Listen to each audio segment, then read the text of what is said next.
Hello there, Alan here,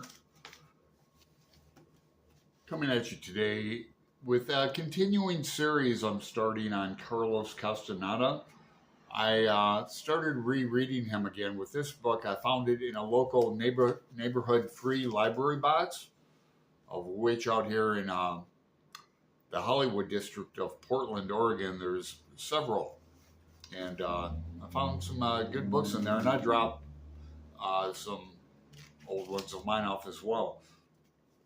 This book has followed me around like all my life. I read it in high school, I read it in jail, I probably read it before in college, and now I'm reading it again. I have read it again, and there's another video. I started a playlist on Carlos Castaneda. It's also in my Native American playlist. But the book I just finished reading is The Active Side of Infinity, and that's the last book he published before his death. And that was in 1998 in California.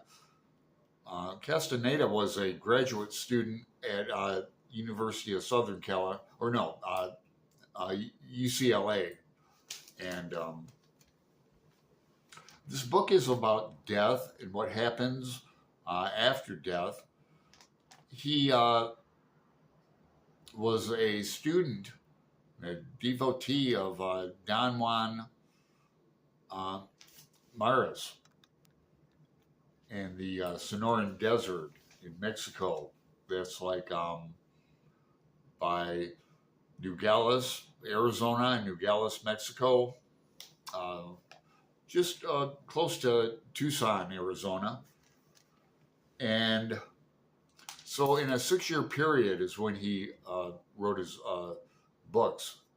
And a lot of similarities are in the books, but this one is a little different. I really would appreciate anyone who likes Castaneda or doesn't like him. I'll get into the controversy in a bit, to make comments below, because I have asked several of my friends who are great readers if they have read Castaneda before, and I've asked half a dozen people and they have not. So what is up with the lighting? Sorry about that. In this book, see, because I hesitate to talk about what Castaneda talks about, it's out there. It's different reality. Don Juan called himself a sorcerer and a magician. And, it's through these techniques that, this is Castaneda's definition, he can unravel our ordinary attention and focus it on new realms, and that opens up doors of great learning opportunities. Just not only through attention, these are techniques that I aspire to do. I've tried to do them in the past through meditation, breathing techniques, paying attention to my dreaming, mindfulness. I'm reading The Art of Dreaming next time, so that book is coming up. But the universe is energy and vibrations. That's nothing new. But the techniques in these books and what he describes in his experiences are a bit hard to understand and really believe. And he questioned his belief quite often. But, in the realm of quantum physics and how like an electron can appear at two places at once, things completely over my head. I really enjoyed this. It's like an opportunity to learn new things. And the techniques he talks about on dreaming, I've learned about before. And I'm not going to say I'm a good lucid dreamer, because I haven't had one in several months. And that's due to things I won't get into right now, unless you want to make some comments. But I have had many, many, many lucid dreams. I have sleep apnea, so I'm constantly waking up, and I only sleep for 2, 3 hours at a time. I've had astral projections. I tend to go to this library with an elevator, and I meet people, entities. The last astral projection, good one, I really remember and wrote down. I write down my dreams as well. I record them in a phone, then write them down in a different notebook. But things like that, I would like to talk about.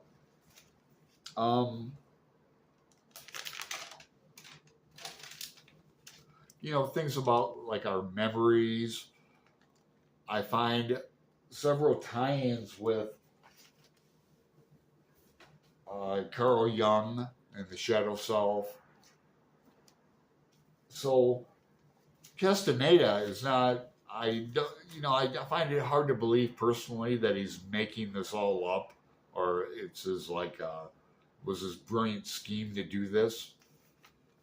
Because here comes the controversy part. And there's several articles.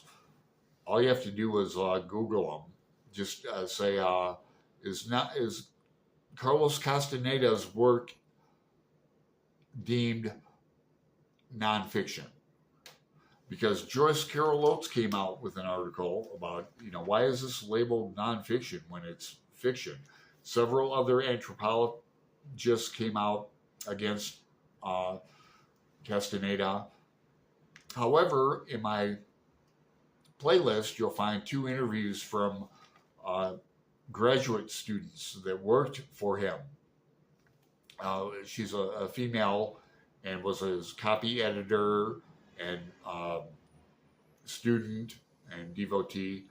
Because there's another article, it was in Salon magazine. This is back in like 2007, I believe. So really old, where it's talking about how after Castaneda's death, some of his graduate students, all female, committed suicide as some kind of death rite. It gets really icky. And he's also been accused of being a womanizer and having affairs with his students and that too. Does that degrade from his work? Does that make it any less available, the knowledge that are in these books? To me, does not. What is it? What do you feel about it? That's what I'd like to know. I apologize for this lighting. I should have set it up better, but hey, why not if you like this content, subscribe.